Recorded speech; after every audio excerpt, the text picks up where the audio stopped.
Bus driver Brad Goldsmith is exhausted, both physically and emotionally. He's desperate for a shower and shave. It's the 44th day of his 1,260-kilometre journey, and he did it all for love. She's given me all the inspiration. Jill passed away 2 years ago from inoperable brain tumours. For Brad, the trek to Rockhampton and back was a healing process. He kept her photo with him every day. You've obviously carried that with you the whole way? The whole way, yes, and looked at it just about every night. He says the hardest parts of the trip were the lonely highways and blisters. It's not the first time Brad has raised money for charity. In 1996, he rode his bike to Gladstone and back for his niece, who suffers from cerebral palsy. Today's final leg was to the Roma Street bus terminal, where family and friends were waiting.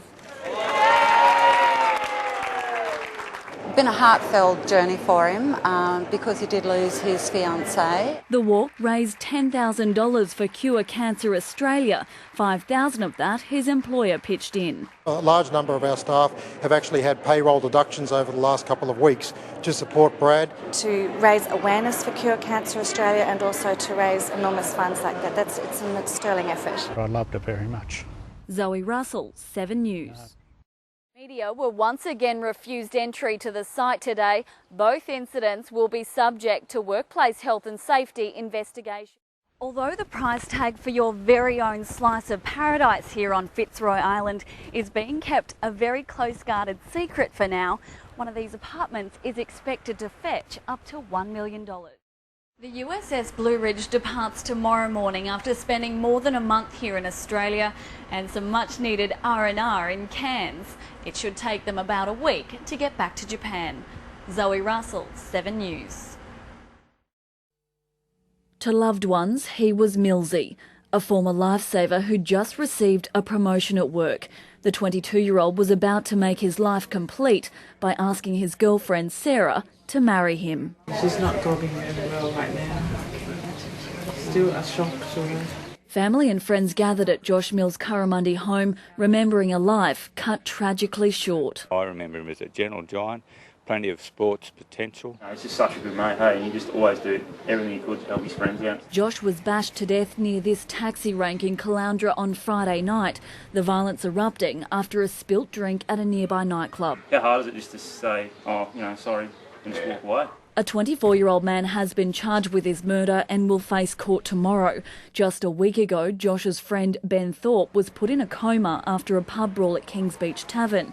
Gary's son Shane was also the victim of a bashing. Enough's enough. Josh's family says something needs to be done to protect partygoers at night, particularly with schoolies only weeks away. Parents are now organising a meeting to stop the violence they say has gone too far. If we let it keep going as it's going, this will be a place we don't want to live. Zoe Russell, 7 News. The court heard the defendant knew his victims, who were all under the age of 14 at the time of the abuse. He was in the position of uncle to 5 of them, stepfather to 1, and 2 were daughters of victims he'd abused years earlier. The prison brew is usually made of things like rice, fruit and vegetable peelings, peaches and potatoes. In this heat, it can ferment as quickly as overnight. Adrian says that when he's better, he hopes to meet the man who stopped to help him that night and say thank you. Zoe Russell, 7 News.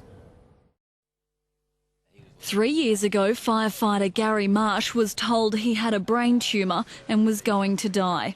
The news came just months after fellow colleague Chris Bonner died of the same disease. He said it was inoperable, and in my mind, remembering how Chris had gone through it, I envisaged maybe 6 or 8 weeks of sanity left. The Atherton station officer is one of the lucky ones and is now in remission.